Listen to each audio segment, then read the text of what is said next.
F hub వారి పియాన్ ద ఫ్లీ గచ్చిబౌలిలో డిసెంబర్ 15న రాహుల్ సిప్లిగంచే Oscar range live concert. For booking contact. చాలా రకాల ఇబ్బందులు ఉంటాయి.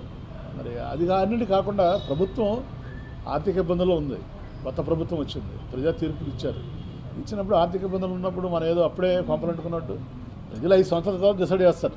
వాళ్ళు సూపర్ 6 అమలు చేశారా లేదా, వాళ్ళు ఇచ్చినప్పుడు మేనిఫెస్టో అమలు చేశారా లేదా అనేది పీపుల్ విల్ డిసైడ్. మనం ప్రజలు మ్యాండేట్ ఇచ్చిన దానికి 5 సంవత్సరాలు ఇచ్చారు. రాష్ట్రపతి గారు చెప్పేవాళ్ళు ఏదైనా అడిగితే ప్రశ్నలు, సార్ మీరు ఇచ్చలేదు అంటే అవునయ్యా చేయలేదు, మాకు చేయమని 5 సంవత్సరాలు టైం ఇచ్చారు కదా, 5 ఏళ్ళ తర్వాత మీరు అడగండి మమ్మల్ని అని చెప్పేవాళ్ళు ఆయన రాష్ట్రపతి గారు. ఈయన 5 ఏళ్ళు కాదు కదా, 5 నెలలు కూడా ఆయన టైం ఇవ్వకుండా వెంటనే మీరు ధర్నాలు చేయండి, రాష్ట్రాలు చేయండి, ఇచ్చేయండి, నచ్చేయండి అనేది మంచి పద్ధతి కాదు. ఎందుకంటే రాష్ట్రం అభివృద్ధి చెందాలంటే వాళ్ళ కేంద్రం దగ్గర కానీ రాష్ట్రం దగ్గర కానీ ఒక లిమిటెడ్ నిధులు ఉన్నాయి. మనకు పెట్టుబడులు రావాలి. పెట్టుబడులు రావాలంటే ఏంటి, ఒక స్థిరమైన ప్రభుత్వం ఉంటేనే పెట్టుబడులు వస్తాయి. మనం కూడా చూసాం పక్క రాష్ట్రం తెలంగాణలో 10 ఏళ్ళు టీఆర్ఎస్ పరిపాలించింది కాబట్టి హైదరాబాద్ ఆ మాత్రం అభివృద్ధి చెందింది. మన వాళ్ళు ఏమైనా రాష్ట్రం విడిపోగానే మనకి హైదరాబాద్ ఇది అయిపోతుందని చెప్పారు. కానీ ఉల్టా అయింది. హైదరాబాద్ సూపర్ డెవలప్ అయింది, మనం ఏమో డెవలప్ చేసుకోలేదు. హైదరాబాద్ ఎందుకు డెవలప్ అయిందంటే 10 ఏళ్ళు స్థిరమైన ప్రభుత్వం ఉంది కాబట్టి. సో కాబట్టి ఇక్కడ కూడా మనం స్థిరమైన ప్రభుత్వం ఉంటే ఒక రాజధాని వస్తుంది, పెట్టుబడులు వస్తాయి, అభివృద్ధి వస్తుంది. సరే మన రాజకీయ విధానాలు వేరవచ్చు, మన పవర్ అధికారం కోల్పోయిన బాధ ఉండవచ్చు. అట్ ద సేమ్ టైం రాష్ట్ర అభివృద్ధిని కూడా మనం దృష్టిలో పెట్టుకోవాల్సినటువంటి బాధ్యత ఉంది. కానీ మనం ఇలా ప్రతిదానికి రాజకీయ ప్రయోజనాలే పరమావధిగా మనం ముందుకెళ్ళడం అనేది ఎంతవరకు కరెక్ట్ అనేది నాకు అర్థం కాక, అది దానికోసం అడ్జస్ట్ కాక నేను ఈ రోజున దాంతోపాటు నాకు వ్యక్తిగతంగా కూడా 5 సంవత్సరాలు నా జీవితాన్ని, కుటుంబాన్ని కూలిపోయి దూరం ఉండడం జరిగింది. సో నాకు ఆ సమస్యలు కూడా ఉన్నాయి కాబట్టి మరి గౌరవ మన పార్టీ అధ్యక్షులు జగన్మోహన్ రెడ్డి గారికి మరి నా వ్యక్తిగత కారణాలతోటి ఈ రాజకీయాలకి ప్రస్తుతం దూరంగా ఉండాలని నిర్ణయం తీసుకోవడం జరిగింది. మరి దానికి భీముల నియోజకవర్గ ఇన్ఛార్జ్ బాధ్యతలు కానీ మరి వైఎస్ఆర్ కాంగ్రెస్ పార్టీకి ప్రాథమిక సభ్యత్వానికి కానీ నేను రాజీనామా చేస్తున్నాను. మరి మీరు ఇచ్చినటువంటి అవకాశానికి ధన్యవాదాలు జగన్మోహన్ రెడ్డి గారికి. నా రాజీనామాను ఆవేదన కోరుతున్నాను. మరి ఏ కాపీలని మన విజయసాయిరెడ్డి ఆర్సీ గారికి, మా పార్టీ అధ్యక్షులు వివా అమర్నాథ్ గారికి, అలాగే సెంట్రల్ ఆఫీస్ కూడా పంపిస్తారు.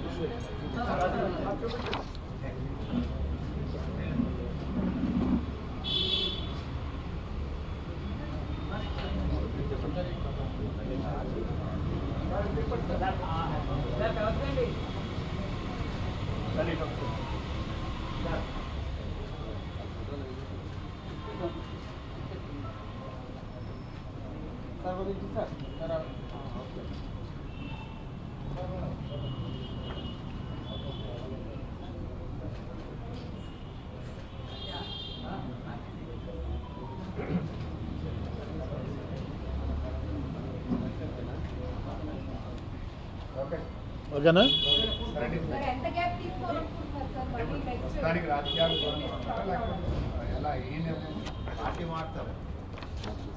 మీరు అయితే తెలుసు నాకు నెక్స్ట్ క్వశ్చన్.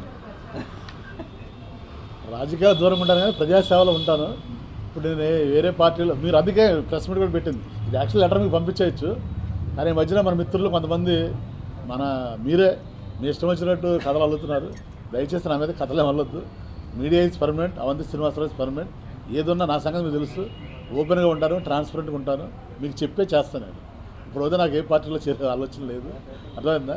కొన్నాళ్ళు రాజకీయ నాకు వ్యక్తిగత 5 సంవత్సరాలు నేను వ్యక్తిగతంగా నా జీవితాన్ని కోల్పోయాను, కుటుంబాన్ని. నా కుటుంబ బాధ్యతలు కూడా కొన్ని ఉన్నాయి, అలాగే మా కాలేజీ బాధ్యతలు కూడా కొన్ని ఉన్నాయి. అవి చూసుకుందాం అనుకుంటున్నాను.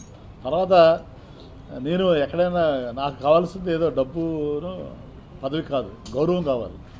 సో గౌరవం ఎక్కడుంటే అక్కడ ఉంటాను నేను. కాబట్టి ఏదో అలాంటిదని ఉంటే తప్పనిసరిగా ఫస్ట్ మా నాయన్నే పిలిచి నేను చెప్పి, రామకృష్ణ వచ్చాడు, రామకృష్ణ కాబట్టి నాయన ఏదో దయచేసి తప్పనిసరిగా మీ అందరికి చెప్పే నేను నిర్ణయం తీసుకుంటాను. సో ప్రస్తుతానికి ఏంటంటే ఎన్నాళ్ళు మానవ సేవే మాధవ సేవ అని మనం వెళ్ళాం. సో ఇప్పుడు కొంచెం మాధవుడి సేవలో డైరెక్ట్గా చేస్తున్నామని.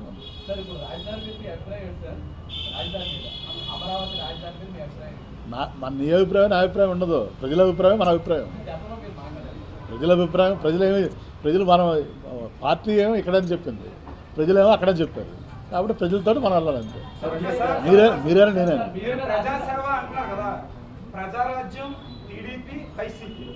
అంటే ప్రజాసేవ వ్యక్తిగత లబ్ధ అంటే డబ్బులు ధనం అవన్నీ కాదు, గౌరవము పదవి అని అడిగారు. మీరు ప్రజాసేవ చేశారా? 3 పార్టీలు మారుతూ మీ వ్యక్తిగత లబ్ధి కోసం పార్టీలు మారారా? అది నువ్వు చెప్పాలి. నువ్వు 16 ఏళ్ళ నుంచి చూస్తాను నన్ను. నేను వ్యక్తిగత లబ్ధి ఏమైనా పొందానో పొందలేదో నీకు తెలుసు. నేను ఏ వ్యక్తిగత లబ్ధి పొందాను? నేను ఏమైనా కాలేజ్ పర్మిషన్ తీసుకున్నానా? లేదా ల్యాండ్ ఏమన్నా నేను ఎవరిదైనా కబ్జాలు చేశానా? కొన్ని నేను యూనివర్సిటీ పెట్టానా? ఇంకా బ్రదర్ పర్ఫర్మేషన్ శ్రీనివాస్ నా గురించి బాగా తెలుసు. నా ఫీజులు తగ్గించారు ఇంకా లాస్ట్ ఇయర్. నాకేం యూనివర్సిటీ ఇవ్వాల, వేరే వాళ్ళు తెలుగుదేశం వాళ్ళు యూనివర్సిటీ ఇచ్చారు. అర్థమైందా? నేను ఎప్పుడు కూడా రాజకీయాలకు వచ్చి ఒక నిర్ణయం తీసుకున్నాను. ఏంటంటే వ్యక్తిగతంగా లబ్ధి పొందడానికి కాదు రాజకీయాలు ఉంది. రాజకీయం అనేది ప్రజాసేవ చేయడానికి అది. చంద్రబాబు ఇలా ధర్నా చేశారు, అలా వచ్చి పార్టీ మారిపోయారు. అప్పుడు జనాలంతా మిమ్మల్ని నమ్ముకున్న వాళ్ళు, మీ అభిమానులు చాలా ఆలోచనలో పడ్డారు. ఇప్పుడు కూడా మిమ్మల్ని నమ్ముకున్న వాళ్ళు, మీ వెనకాల తిరిగిన వాళ్ళు కొన్ని ఇబ్బందులు పడే పరిస్థితి. ఏ ఇబ్బంది పడరు. నేను ఎక్కడికి వెళ్ళినా నన్ను నమ్ముకున్న వాళ్ళకి నేను ఎప్పుడు కూడా న్యాయం చేస్తాను. ఓకే, నేను అందుకనే కాదు బ్రదర్, నేను 2 సార్లు పోటీ చేసినా నేను ఎమ్మెల్యేగా గెలిచాను, ఎంపీగా పోటీ గెలిచాను. మీ మీద నమ్మకంతో జగన్మోహన్ రెడ్డి సాధారణంగా ఆహ్వానించి మంచి భవిష్యత్తు ఇచ్చి జీవితంలో ఊహించి చెప్పుకోవడానికి ఒక అవకాశం మంత్రి పదవి ఇచ్చి మీకు ఇచ్చేశారు. ఈ ప్రజా ప్రయోజనం కోసం మారిపోతున్నారా లేకపోతే వ్యక్తిగతంగా? నేను చెప్తున్నా కదా బ్రదరు, ప్రజల అభిప్రాయం మన అభిప్రాయం. అర్థమవుతుందా?